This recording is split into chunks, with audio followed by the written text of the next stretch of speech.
உக்ரைனோட கவச நகரமாக இருக்கக்கூடிய கான்ஸ்டான்டினிகா பகுதியானது ரஷ்யானால பிடிக்கப்பட்டுருச்சு. அது ஆல்மோஸ்ட் 80% அதிகமாக ரஷ்யாவோட கண்ட்ரோலுக்குள்ளே வந்துருச்சுன்ற செய்தியை போன பதிவில் நம்ம பார்த்துருப்போம். ஆனால் ஜெலன்ஸ்கி அவர்கள் கிட்ட இருந்து சரியான ஒரு ரிப்ளை வரல.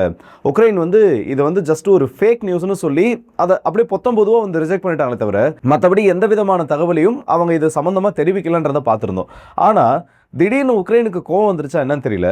என்ன சவால்னு பார்த்தோன்னா, நீங்கள் தான் அந்த நகரத்தை பிடிச்சிட்டீங்கன்னு சொல்கிறோம்ல, ஜெலன்ஸ்கி அவர்கள், அதாவது எங்கள் நாட்டோட அதிபர் அவர்கள் அந்த இடத்துக்கு வருவார், நீங்கள் புதின் அவர்களை அனுப்புங்கன்னு சொல்லி ஒரு நேரடி சவால்ன்றதை கொடுத்துருக்காங்க.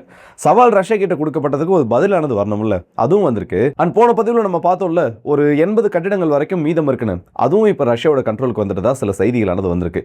ஏகப்பட்ட ட்விஸ்ட் அண்ட் டர்ன்ஸ் நேற்று ஒரு நைட்டில் மட்டுமே நடந்திருக்கு. இது எல்லாத்தையும் இந்த ஒரு பதிவில் பார்த்துலாம். ஸோ வாங்க வீடியோக்குள்ள போயிடலாம். நான் உங்களுக்கு தம்பிக்ஷனும் டிபி ட்ரெண்டிங்ஸ்.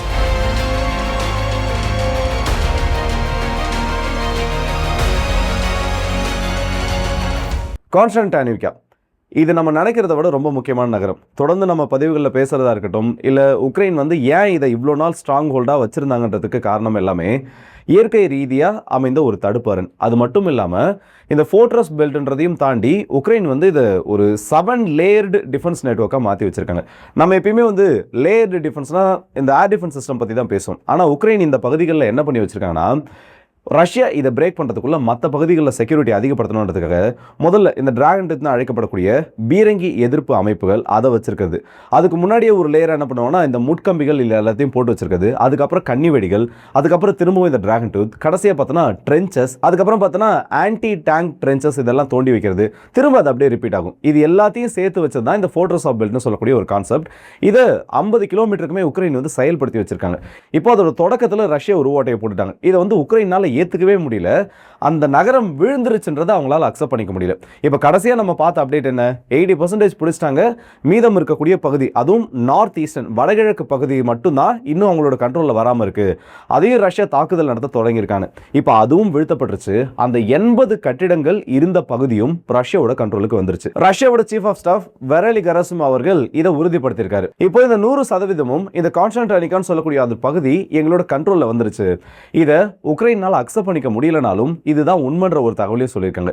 இந்த அளவுக்கு ரஷ்யாவோட மினிஸ்ட்ரி ஆஃப் டிஃபென்ஸ் கிட்ட இருந்து கன்ஃபர்மேஷன் வருதுன்னா அதற்கான எவிடன்ஸ் கிடைக்கும். இன்னும் நிறைய நபர்கள் இதை நம்ப மறுக்கிறாங்க. இந்த ஒரு பகுதி ரஷ்யாவோட கண்ட்ரோலுக்குள்ள போச்சுன்னு சொல்லிட்டு ஒவ்வொரு செக்டார்ல இருந்தும் ரஷ்யா இப்போ ட்ரோன் ஃபுட்டேஜை வெளியிட்டிருக்காங்க. கீழே அவங்களோட படை வீரர்கள் இடம்பெறக்கூடிய அந்த காட்சிகள் மட்டும் இல்லாமல் on the body game footage, அந்த சோல்ஜர்கள் எந்தெந்த கேமரா வச்சிருக்காங்களோ அந்த ஃபுட்டேஜஸை ரிலீஸ் பண்ணுறது. இன்னும் அந்த நகரத்தோட மையப்பகுதிகளில் இருக்கக்கூடிய வீரர்கள் கிட்ட புதின் அவர்கள் நேரடியாக உரையாடுறதுன்னு சொல்லி இது அத்தனை காட்சிகளுமே இந்த இடத்துல பதிவு பண்ணியிருக்காங்க. ஸோ அது ஒரு கொலாஜ் மாதிரி போட்டு ஒரு சில செகண்ட்ஸுக்கு நான் முன்னாடி ப்ளே பண்ணுறேன். அது எல்லாத்தையும் பாருங்கள். இது எல்லாமே இந்த வீழ்த்தப்பட்ட அந்த கான்ஸ்டான்டினிகான்னு சொல்லக்கூடிய அந்த ஒரு நகரத்திலிருந்து எடுக்கப்பட்டது தான். இப்போ உக்ரைன் இதை டிஃபெண்ட் பண்ணி ஆகணும். அந்த நகரத்தை அவங்க காப்பாற்றணும்னு நினைச்சாங்க, காப்பாற்ற முடியல. ஒரு யுத்தத்தில் நீங்கள் ஒரு கவச நகரத்தையோ இல்லை முக்கியமான ஒரு நகரத்தையோ இழக்கிறதுன்றது சாதாரணமான ஒரு விஷயம் தான். ஆனால் இப்போ உக்ரைன் என்ன மாதிரி பண்ண ஆரம்பிச்சிட்டாங்கன்னா, இன்னமும் அந்த நகரம் எங்களோட கண்ட்ரோலில் தான் இருக்குது. நீங்கள் வேணும்னா புதின் அனுப்புங்க, நாங்கள் ஜெலன்ஸ்கி அனுப்புகிறோம், 2 பேரும் அந்த நகரத்தில் சந்திச்சுப்பாங்கன்னு சொல்லி கொஞ்சம் இந்த நிலமையிலேயே அந்த நக்கல் நையாண்டியோட ஒரு பதிவு போடுறாங்க. இது பெரிய ஒரு ஹெட்லைனாக மாற ஆரம்பிக்குது. இதுக்கு ரஷ்யா கிட்ட இருந்து சிம்பிளான ஒரு ரெஸ்பான்ஸ் தான். நாங்கள் எதுக்கு புதின் அவர்கள் அனுப்பணும்? உங்களுடைய வீரர்கள் கிட்டத்தட்ட நேற்று ஒரு நைட் நடந்த பேட்டில் மட்டும் 300க்கும் அதிகமான உக்ரைனோட வீரர்களை நாங்கள் கொன்னுருக்கோம். அந்த 300க்கும் அதிகமான வீரர்கள், அந்த வீரர்களோட உடல்கள் எல்லாம் எங்கள் கிட்ட தான் இருக்குது. நீங்கள் வேணும்னு சொன்னீங்கன்னா நாளைக்கு டெம்பரரியாக ஒரு சீஸ்ஃபயரை கொண்டு வந்து, இந்த ஒரு செக்டாரில் மட்டும் டெம்பரரியாக ஒரு சீஸ்ஃபயரை கொண்டு வந்து பாடிஸை உங்ககிட்ட ஒப்படைக்கிறதுக்கான வேலைகள்லாம் நாங்கள் ஈடுபடுறோம். இதுக்கு உக்ரைனுக்கு ஓகேனா நாளைக்கு வீழ்த்தப்பட்ட உக்ரைனியர்கள், உக்ரைன் வீரர்களோட அந்த உடல்களை ஒப்படைக்கிறதுக்கு நாங்கள் தயார்னு ஒரு வார்த்தை விட்டாங்க. இதுக்கு ஏதாச்சும் பதிலானது ஜெலன்ஸ்கி கிட்ட இருந்தோ இல்லை உக்ரைன் கிட்ட இருந்தோ வரும்னு பார்த்தோன்னா இப்போ வரைக்கும் எதுவும் கிடையாது. ஒரு நைட்டில் அதுவும் ஒரு குறிப்பிட்ட செக்டாரில் 300 நபர்களை இழக்கிறதுன்றது ரொம்ப பெரிய ஒரு லாஸ். சரி, ரஷ்யாவோட தைரியமாக சொல்கிறாங்களே, இவங்க இன்னும் அந்த நகரத்தை வச்சுருந்தாங்கன்னா இதே மாதிரி ரஷ்யாவோட வீரர்கள் இறந்தது இல்லை ரஷ்யாவோட வீரர்கள் பிடிக்கப்பட்டது அந்த மாதிரி எதனா ஒரு அறிவிப்பு கொடுக்கணும்ல. இப்போ வரைக்கும் அந்த விதமான அறிவிப்பு எதுவும் வரல. ஆனால் உக்ரைன் இன்னொரு ஸ்ட்ராட்டஜிக்கல் மூவ் பண்ணியிருக்காங்க. என்னன்னு பார்த்தோன்னா, கார்கிவ் பகுதியில் இருக்கக்கூடிய குப்பியான்ஸ்க், இந்த குப்பியான்ஸ்க் மாகாணமானது இப்போ வரைக்கும் 2 சைடோட கண்ட்ரோல்லையும் இல்லை. ஒரு நாள் பார்த்தோன்னா 70-30, இன்னொரு நாள் பார்த்தோன்னா 60-40 சொல்லி 2 சைடோட கண்ட்ரோலையும் மாறி மாறி போயிட்டு இருக்கு. பேட்டில் ஆஃப் குப்பியான்ஸ்க்ன்றது இன்னமும் நடந்துட்டு தான் இருக்கு. ஏன்னா இந்த குப்பியான்ஸ்க்னு சொல்லக்கூடிய ஒரு நகரத்தை இந்த ஓஸ்கால் நதியானது ரெண்டா பிரிக்குது. இந்த பக்கம் ஒரு செக்டார், இந்த பக்கம் ஒரு செக்டார்னு. ரஷ்ய படைகள் என்ன பண்ணிட்டாங்கன்னா அந்த நதியை தாண்டி இந்த பக்கம் வந்துட்டாங்க. இப்படி உள்ள வந்த வீரர்கள் உக்ரைனுக்கு எதிராக சண்டை போடுறப்போ உக்ரைன் அவங்களுக்கான சப்ளை ரூட்ஸ் அடிக்கிறாங்க. இப்போ அந்த சப்ளை ரூட்ஸை சரி பண்ணணும்னு சொல்லி திரும்ப ரஷ்யா ரெடி பண்றப்போ அவங்க ரஷ்யா கிட்ட இருக்கக்கூடிய பகுதிகளை திரும்ப பிடிக்கிறது, சப்ளை ரூட் சரி பண்ணதுக்கு அப்புறமா திரும்ப உக்ரைன் கிட்ட இருந்து அந்த பகுதிகளை பிடிக்கிறது சொல்லி குப்பியான்ஸ்க்ல இன்னமும் பேட்டில் நடந்துட்டு இருக்கு. ஆனா இந்த இடத்துல ஏற்பட்ட பிரச்சனையை மறைக்கிறதுக்கு, இந்த கான்ஸ்டன்டானிக்கா விழுந்ததுக்கு அப்புறமா இந்த இடத்துல ஏற்பட்ட சிக்கலை மறைக்கிறதுக்கு உக்ரைன் ரொம்ப பெரிய ஒரு பிளண்டரை பண்ணியிருக்காங்க. இது அவங்களோட விஷயம் இல்ல அவங்களோட பார்வையில் பார்க்குறப்போ ரொம்ப பெரிய ஒரு ஸ்ட்ராட்டஜிக்கல் மூவா பார்க்கப்படும். ஆனா என்ன தெரியுமா பண்ணியிருக்காங்க, உக்ரைன் கிட்ட இருக்கிறதுலே ரொம்ப எலைட்டான யூனிட்ஸ்னு பார்த்தோன்னா மரைன்ஸ் தான். இன்னைக்கு உக்ரைனோட ரொம்ப எலைட்டான சோல்ஜர்ஸ் குரூப்பாக அவங்க இருந்துட்டு இருக்காங்க. மூணு பெட்டாலியன் இந்த மரைன் குரூப்ஸ். இது மட்டும் இல்லாமல் இன்னும் எக்ஸ்ட்ரா அடிஷ்னலாக 8 பெட்டாலியன். உக்ரைனோட கணக்கின் படி பார்த்தோன்னா யுத்தத்துக்கு முன்னாடி ஒரு பெட்டாலியனில் 800லேருந்து 1000 நபர்கள் இருப்பாங்க. இந்த யுத்தம் தொடங்கினதுக்கு அப்புறமா அது 600ன்னு சொல்லக்கூடிய எண்ணிக்கைக்கு வந்துருச்சு. ஸோ 11 பெட்டாலியன், ஆவரேஜாக ஒரு பெட்டாலியனுக்கு 500 பேர்னு எடுத்தால் கூட 5500 நபர்களை இப்போ குப்பியான்ஸ்க் செக்டாரை நோக்கி ரீக்ரூப் பண்ண ஆரம்பிச்சிருக்கிறதா ரஷ்யா அனௌன்ஸ் பண்ணியிருக்காங்க. அது மட்டும் இல்லாமல் கடந்த ஒரு 30 நாட்களில் இந்த குப்பியான்ஸ்க் பேட்டிலில் மட்டுமே 2500க்கும் அதிகமான வீரர்கள், உக்ரைனோட வீரர்கள் இறந்திருக்காங்கன்றதையும் ரஷ்யா உறுதிப்படுத்தியிருக்காங்க. அதில் பல நபர்களோட உடலானது ரஷ்யா கிட்ட இருக்கு. உக்ரைன் வந்து எதுக்கெல்லாம் ப்ரூஃப் கேட்குறாங்களோ இந்த மாதிரி பாடிஸை ஒப்படைக்கிறப்போ அதோட கவுண்ட்ன்றது தான் அதுக்கான ப்ரூஃபாக மாறிட்டு இருக்குன்னு இன்னைக்கு ஒரு செய்தியும் சொல்லியிருக்காங்க. கர்ஸ்கில் உக்ரைன் என்ன பண்ணாங்களோ அதே தவறு தான் இந்த இடத்துல பண்ணாங்க. கான்ஸ்டன்டானிக்கா விழுந்துருச்சு, சரி ஓகே, அந்த ஒரு நகரம் போயிடுச்சு. ஆனால் இன்னும் உக்ரைன் கிட்ட கிரோமடாஸ்க் இருக்கு, ஸ்லோவியான்ஸ்க் இருக்கு, அப்படியே அதுக்கு மேலே லெசோம் வரைக்கும் அந்த ஒரு ஃபோர்ட்ரஸ் ஆஃப் பெல்ட், அதோட எக்ஸ்டென்ஷன், அந்த ஒரு ஹைவே ரூட்டானது இருக்குது.